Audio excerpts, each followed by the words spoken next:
तो इससे क्या होगा, क्या केमिस्ट्री में चेंजेस होंगे ब्रेन की में? देखो, आप कहीं भी होगे आपको गाड़ी नजर आने लग जाएगी। आप सड़क से जा रहे होगे, एकदम से दूर से भी कहीं वो गाड़ी निकल रही होगी तो आपको दिख जाएगी। तो बस इतना हो जाता है कि आपकी नजर वहां चली जाती है। जो हमारी नजर एक्चुअल में भटकी होती है, आपको चारों तरफ वही नजर आने लग जाता है, यानी आपका दिमाग फोकस्ड हो जाता है। नहीं तो वैसे हमारे दिमाग में हजार चीजें एक साथ चलती रहती हैं, बट जिस बंदे के माइंड में क्लियर हो जाता है कि मेरा ये डिजायर है और मेरे को इसको अचीव करना है, उसका माइंड एक ही डायरेक्शन में भागने लग जाता है। अब उससे वो चीज मिल नहीं जाती है, क्योंकि उस चक्कर में बंदा फंस भी सकता है अगर बाकी के जो स्टेप्स इसमें बताए गए उसको फॉलो ना किया जाए तो। ऐसा नहीं है कि अगर डिजायर के ऊपर ही हम अपना काम करते रहे तो वो चीज खुद चल करके हमारे पास में आएगी, ऐसा नहीं होता है। उस चक्कर में बंदा फंस भी जाता है। फंस कैसे जाता है? जिसके दिमाग में पहले से ये बैठा हुआ है कि मेरे को ये चाहिए और यही गाड़ी चाहिए, एट एनी कॉस्ट चाहिए और अभी की अभी चाहिए, और वो रातों रात तो मिलेगी नहीं, तो उसको बेवकूफ बनाने वाले भी लाइन से बैठे हैं। वो आएंगे कोई भी स्कीम लेकर के या कोई भी प्लान लेकर के, कुछ भी लेकर के, और उसको कहेंगे तेरे को ये चाहिए ना, ले बेटा तू ये ज्वाइन कर ले, ये कर ले, वो कर ले, उससे तेरा ये हो जाएगा। तो ऐसे बंदों की बेवकूफ बनने की पॉसिबिलिटी भी उतनी ही है जितनी की सक्सेसफुल होने की। आप कह सकते हो 50-50 है। 50% पॉसिबिलिटी है कि वो बुरी तरह से बेवकूफ बनेगा, 50% है कि वो सक्सेसफुल होगा। कब होगा सक्सेसफुल? जब आगे भी जो बातें कही जा रही है उसको भी ढंग से डीपली समझेगा, उसको भी फॉलो करेगा, तब वो सक्सेसफुल होगा। बट अगर सिर्फ यहीं तक शॉर्टकट मारने की कोशिश करेगा तो वो फेल हो जाएगा, उल्टा फंस जाएगा। ये डिजायर ही उसको फंसा देगा। अब वो किस तरह से फंसा देता है उसके बारे में मैंने अपने अलग अलग सेशंस में बहुत बात करी है, तो मैं उसमें अभी नहीं जाऊंगा इस वक्त, लेकिन वो हमको फंसा देता है। एक दूसरा डिजायर होता है जो खुद को कैपेबल बनाने का डिजायर होता है। वो डिजायर बड़ा कमाल का होता है। मतलब अगर आप खुद के ही एक बेटर वर्जन को इमेजिन कर सकते हो, जैसे अगर आप बिजनेस कर रहे हो और आपका डिजायर सिर्फ पैसा है, तो there is a strong possibility एक आप गलत रास्ते पे भी जा सकते हो जो आगे जाकर के आपको फंसा सकता है। अब तो कुछ वेब सीरीज भी बन गई है ऐसे लोगों के ऊपर, तो मुझे ज्यादा बताने की जरूरत नहीं है। बहुत सारे एग्जाम्पल्स हैं हमारे पास में जो कि पैसे के चक्कर में फंस गए। तो ये पैसे का डिजायर हमको फंसा देता है, चीजों का डिजायर हमको फंसा देता है, लेकिन खुद को कैपेबल बनाने का डिजायर आपको और डाउन टू अर्थ कर देता है और आपको आजाद कर देता है। पैसा तो आता है ऐसे लोगों के पास में, बहुत आता है, जो अंदर से कैपेबल होते हैं। तो अगर इमेजिन करना ही है तो ये डेफिनेट गोल क्या होना चाहिए? अपने ही एक बेटर वर्जन को इमेजिन कर लेना है। फॉर एग्जाम्पल, आप एक बिजनेस कर रहे हो तो दो तरह के डिजायर हो सकते हैं। एक कि मेरे को इस बिजनेस से अगले 1 साल के अंदर अंदर मान लो 10 करोड़ रुपए कमाने हैं, एक ये डिजायर हो सकता है। दूसरा क्या हो सकता है? मैं ये प्रोडक्ट बेच रहा हूं लेकिन अभी मुझे खुद पता है कि मेरे इस प्रोडक्ट का लेवल क्या है, तो अगले 1 साल के अंदर अंदर मेरे इस प्रोडक्ट का लेवल ये होगा। उसको आप इमेजिन कर रहे हो कि आज मान लो on a scale of 1 to 10 इसका लेवल है 3-4, आने वाले 1 साल बाद इसका लेवल होगा 9 या 10। नंबर 1। नंबर 2, अभी मेरे को मार्केटिंग की जो नॉलेज है वो on a scale of 1 to 10 1 है, आने वाले 1 साल बाद मेरे को होगी 10। मेरे कस्टमर्स का जो सेटिस्फैक्शन लेवल है आज की डेट में, क्योंकि क्वालिटी अच्छी नहीं है तो सेटिस्फैक्शन लेवल कम है, वो है 2 या 3 नंबर पे, उसको हम बढ़ा करके ले जाएंगे 10 तक। अगर इस तरह के डिजायर आपके अंदर बढ़ रहे हैं, बर्न कर रहे हैं, तो आप बहुत आगे जाओगे, बहुत दूर तक जाओगे। बाकी जो होते हैं वो गेट रिच क्विक में यहां वहां कहीं ना कहीं जाकर के फंस जाएंगे। ऐसी बहुत स्कीम्स हैं, बहुत तरह के बिजनेसेस हैं, उल्टे सीधे ये वो लंबी गेम नहीं खेल पाएंगे। अब जो एक चैप्टर है इस बुक के अंदर, that is chapter number 4 on auto suggestion. इसमें कहा जा रहा है this is the medium for influencing the subconscious mind. बिल्कुल सही बात कही जा रही है। सबकॉन्शियस माइंड मतलब क्या है? हमारी आदतें, वो काम जो हम बिना सोचे समझे करते हैं। जैसे जब तक गाड़ी चलानी आपको नहीं आती है तब आप कॉन्शियस माइंड से गाड़ी चलाना सीखते हो, एक बार गाड़ी चलानी आ जाती है तो वो गाड़ी सबकॉन्शियस से चलती है। आप कुछ और सोच रहे होते हो कॉन्शियसली, लेकिन गाड़ी अपने आप चलती रहती है। तो क्या कहा जा रहा है? No thought whether it is negative और positive can enter the subconscious mind without the aid of the principle of auto suggestion. Auto suggestion को एक और तरीके से भी आप बोल सकते हो रेपिटेशन।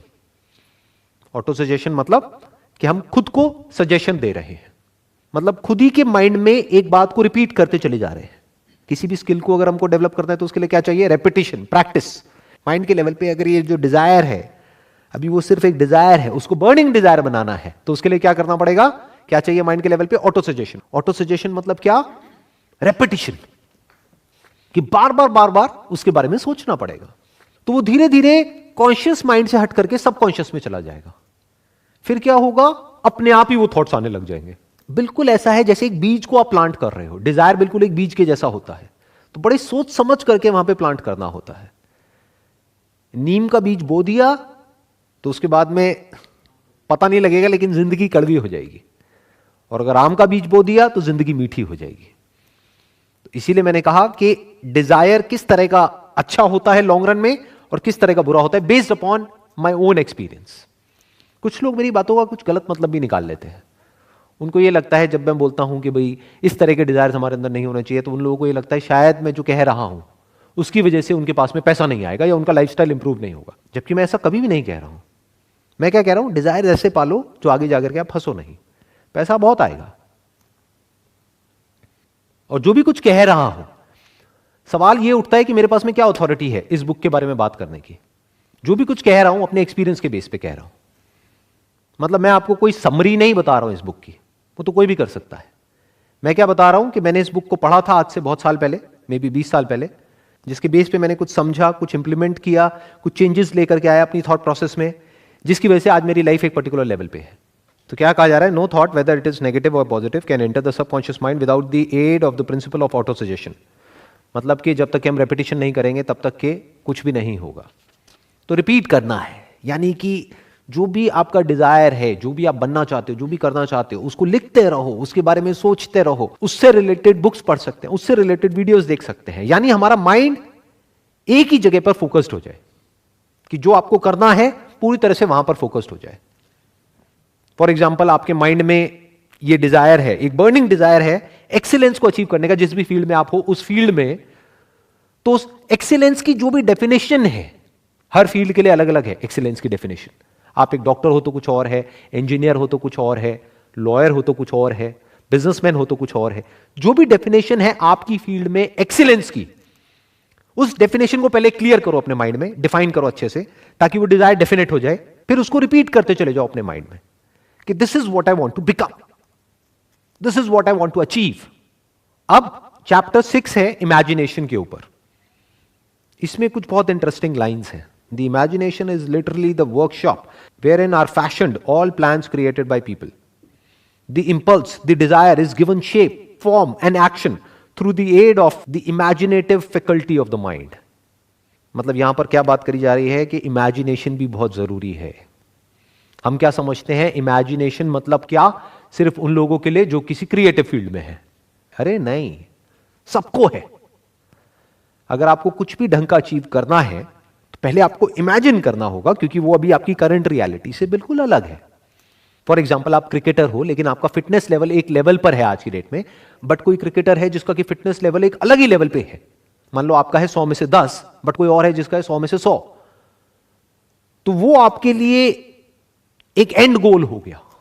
तो अपने आप को इमेजिन करना पड़ेगा फिटनेस की उस स्टेट में, जिस स्टेट में पहुंचने में आपको हो सकता है कई साल लगेंगे, और उस इमेजिनेशन को माइंड में रिपीट करना होगा थ्रू ऑटो सजेशन, ताकि वो image, the image of the kind of fitness level you want, externally as well as internally.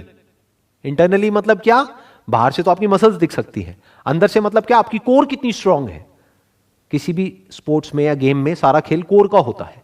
Core मतलब आप इसको ये भी कह सकते हो foundation of fitness is core. तो वो बाहर से नहीं दिखता है। तो ये आपका गोल होना चाहिए, और आपके अंदर ये इमेजिनेशन होनी चाहिए कि ठीक है आज मैं इस लेवल पर हूं, लेकिन मैं अपने आप को इमेजिन कर पा रहा हूं और बिलीव कर पा रहा हूं कि मैं आने वाले 2 साल बाद इस लेवल पर होऊंगा। You must have that imagination powers. नहीं तो आप ये भी कह सकते हो क्रिकेट में इमेजिनेशन पावर की क्या जरूरत है। अगर आप एक बैट्समैन हो तो सामने से बॉल आ रही है और आपको हिट करना है बैट से, खत्म। नहीं जी, उस बॉल को हिट करने के लिए आपका जो फिटनेस लेवल है वो एक पर्टिकुलर लेवल पे होना चाहिए। तो अपनी जो इमेजिनेटिव फैकल्टी ऑफ माइंड है उसको डेवलप करना होता है, उसके ऊपर काम करना होता है। वो बहुत जरूरी है अगर लाइफ में हमको कुछ भी बड़ा अचीव करना है। इनफैक्ट अगर हम अपने आसपास में कुछ भी देखेंगे, दैट कुड बी एनीथिंग, जो भी आदमी ने बनाया, एक सुई से लेकर के एरोप्लेन तक, वो सब क्या है, आज एक रियलिटी है, बट कभी ना कभी किसी ना किसी के माइंड में वो एक इमेजिनेशन थी, तभी वो रियलिटी बन पाई। अगर किसी के माइंड में वो इमेजिनेशन ही नहीं होती तो पेपर पे उसकी इमेज कैसे बनती, इमेज नहीं बनती तो एक प्लान कैसे बनता उसको प्रैक्टिकली बनाने का। तो everything is an imagination which is there in the mind. और स्पेशली एंटरप्रेन्योरशिप में, बिजनेस में, इससे बड़ी और कोई क्वालिटी नहीं है। क्योंकि द प्रॉब्लम इज कि आपके आसपास में कोई नहीं समझ पा रहा होगा कि आप एग्जैक्टली क्या सोच रहे हो और आप क्या करने वाले हो। किसी को समझ नहीं आने वाला। जिसको आप बताओगे वही आपके अगेंस्ट हो जाएगा। तो आपकी इमेजिनेशन पावर्स इतनी स्ट्रांग होनी चाहिए कि आप वो देख सको।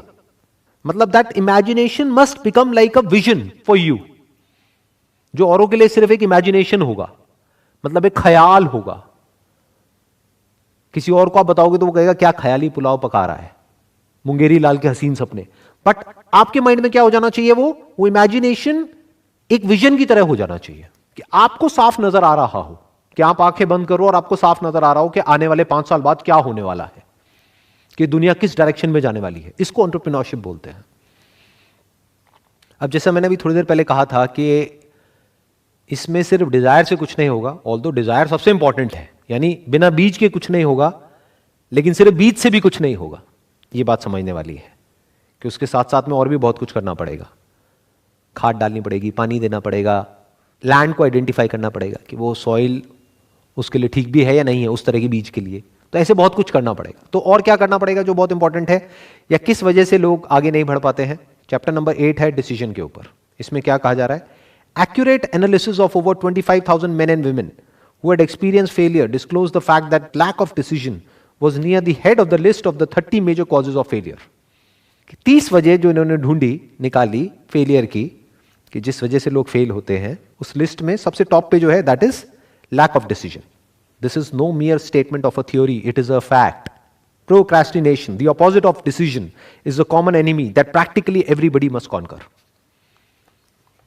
अब क्या कहा जा रहा है यहां पे, सबसे बड़ा चैलेंज क्या आने वाला है, प्रोक्रेस्टिनेशन। मतलब क्या कि हम टालते रहते हैं, lack of decision. And life is all about a decision. Life क्या है अगर डिसीजन नहीं है तो, हर कदम पे एक डिसीजन, और डिसीजन ना लेना भी अपने आप में एक डिसीजन है। तो यहां पर क्या कहा जा रहा है, लैक ऑफ डिसीजन, कि हम सही टाइम पे जब सही मौका होता है तब सोचते रह जाते हैं, फिर वो मौका हाथ से निकल जाता है, फिर उसके बाद में सिर्फ रिग्रेट करते हैं। ऐसा हमने अपने घरों में बहुत बार होते हुए देखा है। बड़े बूढ़े जब बैठ करके बात कर रहे होते तो क्या बातें कर रहे होते हैं, उस टाइम पे मुझे मौका मिला था ये करने का, अगर कर लिया होता तो मैं आज पता नहीं कहां होता, तो क्यों नहीं किया। उसके पीछे जो सबसे बड़ा रीजन मिलेगा वो है फियर। इस बुक में एक और चैप्टर, यहां ठीक है अच्छा हो गया तो इतना अच्छा हो सकता है, लेकिन बुरा हो गया तो इतना बुरा भी हो सकता है। तो हम डर गए, इस वजह से हमने वो नहीं किया।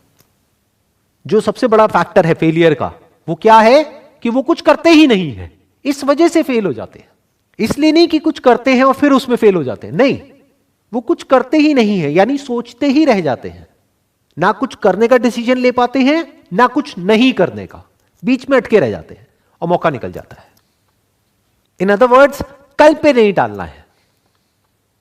प्रोक्रेस्टिनेशन का मतलब क्या है, कर लेंगे, अभी कौन सी जल्दी है, ये करना है ना, कर लेंगे। तब तक कोई और कर जाता है, फिर वो आकर के क्या बोलते हैं, ऐसे बहुत लोगों को आपने सुना होगा कि अरे ये तो मेरा आइडिया था, उसने कॉपी कर लिया। अरे वो तो तुझे जानता तक नहीं, उसने कैसे कॉपी कर लिया। वो ये कहना चाह रहा है कि उसने कर लिया और मैं सिर्फ सोचता ही रह गया। That is called lack of decision. In simple words, कि मतलब मैं करने के बारे में सोचता रहा, लेकिन कोई और था जिसने सोचा, या ये कह लो हजारों लाखों लोगों ने सोचा, लेकिन उसमें से कोई एक था जिसने सिर्फ सोचा ही नहीं, किया भी। यही डिफरेंस होता है सक्सेसफुल लोगों के बीच में और वो लोगों के बीच में जो सोचते रह जाते हैं। अब इसमें एक और पॉइंट है चैप्टर 9 के अंदर, जिसके ऊपर बहुत ज्यादा एम्फसाइज किया गया है, that is persistence. The basis of persistence is the power of will.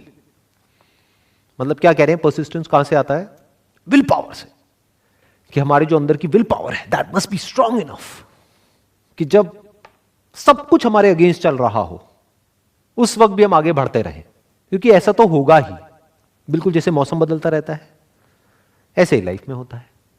सब कुछ हमारे फेवर में नहीं हो सकता ना हमेशा। जितना बड़ा आप कुछ अचीव करना चाहोगे, क्योंकि यहां पर उसी की बात करी जा रही है, जितनी बड़ी सक्सेस अचीव करना चाहोगे उतने ही बड़े ऑब्स्टेकल्स बार बार बीच में आएंगे। उसके बावजूद भी अपनी विल पावर के बेस पे अगर आप आगे बढ़ सकते हो, तो आपके अंदर वो क्वालिटी है जो कि बहुत इंपॉर्टेंट है लाइफ में आगे बढ़ने के लिए। मतलब क्या कि चाहे कुछ भी हो रहा है, आगे बढ़ते रहना है। बिल्कुल जैसे मैंने अभी मौसम का एग्जांपल दिया, यानी कि मौसम कैसा भी है, कभी बारिश आ गई, आंधी आ गई, तूफान आ गई, ये आ गई, वो आ गई, कुछ भी हो रहा है, आगे बढ़ते ही रहना है, रुकना नहीं है। तो आदमी के अंदर ऐसी विल पावर होनी चाहिए कि come what may, I will not give up under any circumstances. That is called persistence, and that is by far the biggest quality in life. Not just to be successful in life, but in any sphere of life. चाहे आप एक student हो, चाहे business कर रहे हो, चाहे job कर रहे हो, चाहे कुछ भी कर रहे हो, परसिस्टेंस तो चाहिए ही।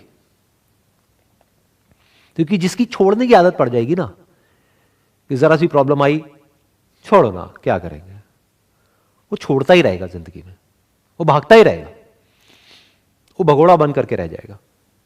और जिसकी आदत हो गई फेस करने की, वो फिर हर सिचुएशन को फेस करेगा, और फेस करके ही तो आगे बढ़ा जा सकता है। कई बार लाइफ में ऐसी सिचुएशंस आती हैं कि उसको बिना फेस करे आप आगे बढ़ ही नहीं सकते। आपका जो सबसे बड़ा डर है वो आपके सामने है, बट बिना उसको कॉन्कर किए आप आगे नहीं बढ़ सकते। यानी जब आपका माइंड, आपकी बॉडी, आपकी फीलिंग्स, आपके इमोशन सब आपको डरा रहे हैं, आपको आगे बढ़ने से रोक रहे हैं, फिर भी अंदर से आप अपनी स्ट्रेंथ को गैदर करते हो और कहते हो नहीं, करना है तो करना है। That is will power. Against all odds आप अगर चलते रहते हो, दैट इज विल पावर। फिर ये बुक में जो भी कहा जा रहा है, थिंक एंड ग्रो रिच, फिर अमीर एक बहुत छोटा वर्ड है आपके लिए, क्योंकि फिर जो आप कर सकते हो वो पैसे से बहुत बड़ा है।